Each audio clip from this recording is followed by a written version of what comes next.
Students, whatever homework is given to you, you have to submit it on the very next day between 8 am to 1 pm to the given WhatsApp number, and it is compulsory to submit your homework as your attendance will be marked on the basis of your submission.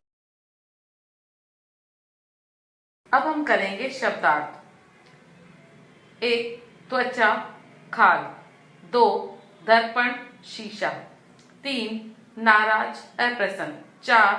ताबूत शव को रखने के लिए। 5. गर्व अहंकार। 6. षड्यंत्र किसी के खिलाफ साजिश। 7. ईर्ष्या जलन। अब हम करेंगे मौखिक प्रश्नों के उत्तर। प्रश्न नंबर 1, आपने इस कहानी से क्या सीखा? उत्तर नंबर 1, इस कहानी से हमने यह सीखा, बाहरी खूबसूरती से अपेक्षा अंदर की खूबसूरती ज्यादा मायने रखती है। प्रश्न नंबर 2, स्नो वाइट कौन थी? उत्तर नंबर 2, स्नो वाइट एक राजा की बेटी थी। प्रश्न नंबर 3, उसके माता पिता ने उसका नाम स्नो वाइट क्यों रखा था? उत्तर नंबर 3, उसके माता पिता ने उसका नाम स्नो वाइट इसलिए रखा क्योंकि उसकी त्वचा बर्फ के समान थी और वह बहुत गोरी थी। उसके गाल गुलाब के फूल की तरह लाल थे और बाल घुंघरालू थे। प्रश्न नंबर 4, स्नो वाइट को सौतेली माँ का स्वभाव कैसा था? उत्तर नंबर 4, स्नो वाइट की सौतेली माँ अपने को दुनिया की सबसे सुंदर महिला समझती थी। जब जादुई शीशे ने उसे बताया कि स्नो वाइट दुनिया में सबसे सुंदर है, तो वह उससे ईर्ष्या करने लगी और उसे मार डालने का उपाय सोचने लगी। वह ईर्ष्यालु और घमंडी स्त्री थी। अब हम करेंगे लिखित में लघु प्रश्नों के उत्तर। प्रश्न नंबर 1, स्नो वाइट की सौतेली माँ ने नौकर को क्या आज्ञा दी? उत्तर नंबर 1, स्नो वाइट की सौतेली माँ ने नौकर से कहा कि वह उसे जंगल में ले जाकर मार डाले। प्रश्न नंबर 2, स्नो वाइट ने से उसकी सौतेली माँ ईर्ष्या क्यों करती थी? उत्तर नंबर 2, जादुई शीशा उसे बताता था कि स्नो वाइट संसार में सबसे सुंदर है, इसलिए उसकी सौतेली माँ उससे जलती थी। प्रश्न नंबर 3, स्नो वाइट जंगल में कहाँ रहने लगी? उत्तर नंबर 3, स्नो वाइट जंगल में 7 बोनों के छोटे से घर में रहने लगी। अब हम करेंगे दीर्घ प्रश्नों के उत्तर। प्रश्न नंबर 1, स्नो वाइट की सौतेली माँ ने उसे किस किस प्रकार मारने का उपाय किया?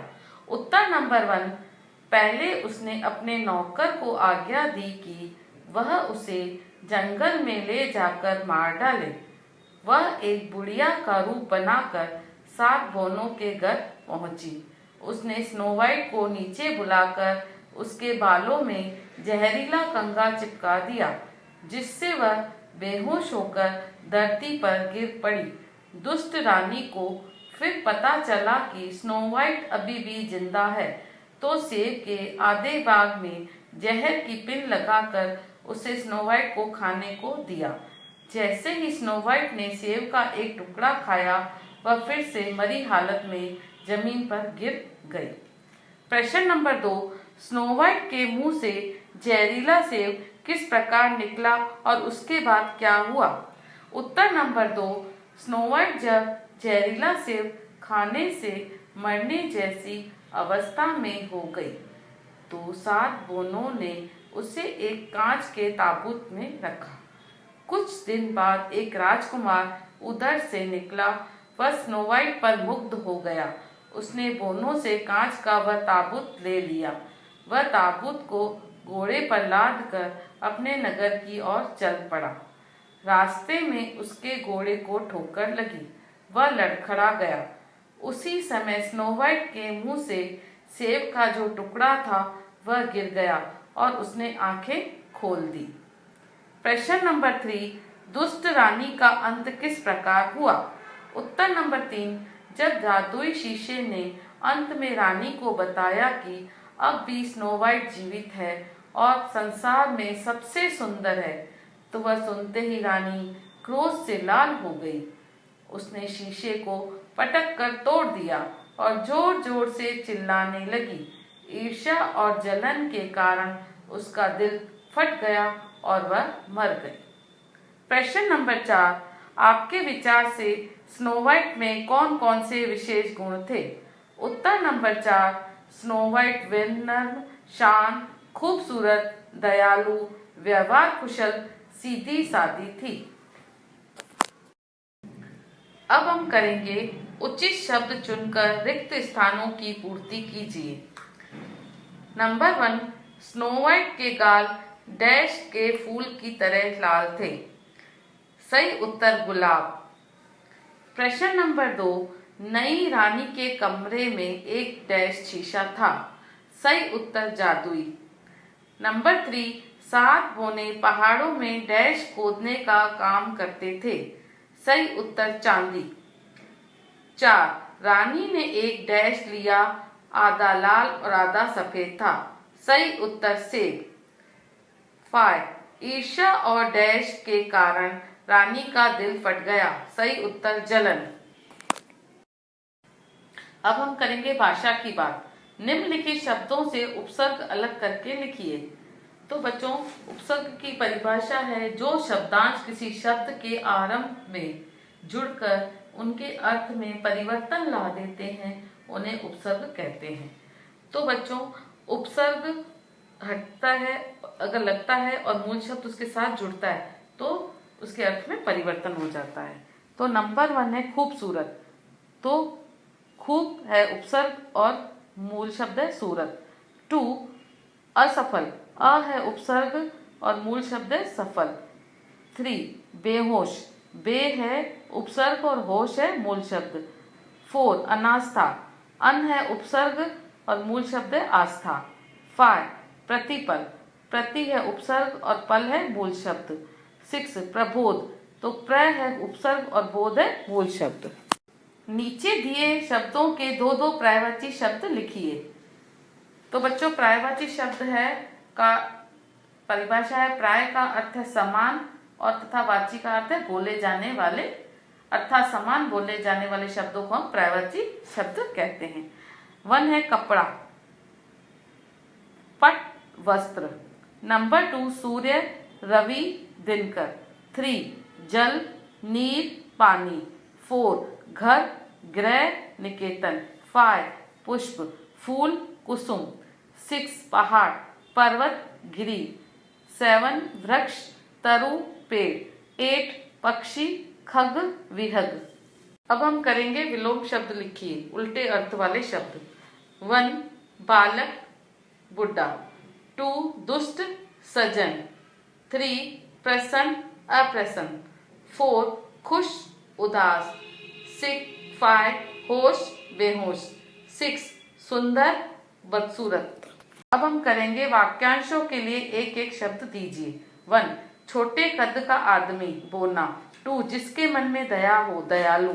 3, राजा का बेटा, राजकुमार। 4, चेहरा को प्रतिबिंबित करने वाला, दर्पण। इस पाठ में से 5-5 संज्ञा और सर्वनाम शब्द छांटकर लिखिए।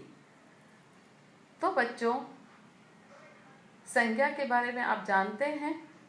संज्ञा की परिभाषा किसी व्यक्ति, वस्तु, स्थान या भाव के नाम को हम संज्ञा कहते हैं।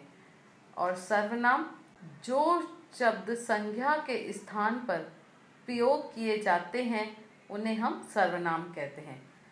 तो बच्चों, पाठ में जो संज्ञा शब्द है उन्हें हमें यहाँ पर लिखना है, और सर्वनाम, संज्ञा जैसे नाम, और सर्वनाम जो उस नाम की जगह हम लिखते हैं।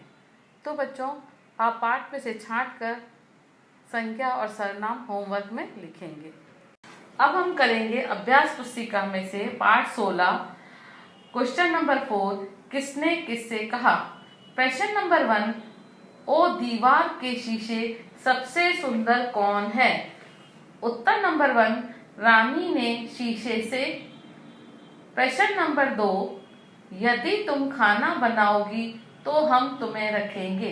उत्तर नंबर 2, दूसरे बोने ने स्नो वाइट से। प्रश्न नंबर 3, सुंदर रानी तुम लंबी और शानदार हो, परंतु स्नो वाइट सबसे ज्यादा खूबसूरत है। उत्तर नंबर 3, शीशे ने रानी से। क्वेश्चन नंबर 4, सुंदर राजकुमारी यदि तुम तैयार हो तो मैं तुम्हारे साथ विवाह करना चाहता हूँ। उत्तर राजकुमार ने स्नो वाइट से। प्रश्न नंबर 5, यदि तुम हमारे कपड़े साफ करोगी और उसकी मरम्मत करोगी। उत्तर तीसरे बोने ने स्नो वाइट से। क्वेश्चन नंबर 5, नीचे लिखे क्रिया विशेषण शब्दों में रिक्त स्थान की पूर्ति करें। 1, डैश वर्षा होने लगी। उत्तर अचानक वर्षा होने लगी। 2, तुम डैश चले जाओ।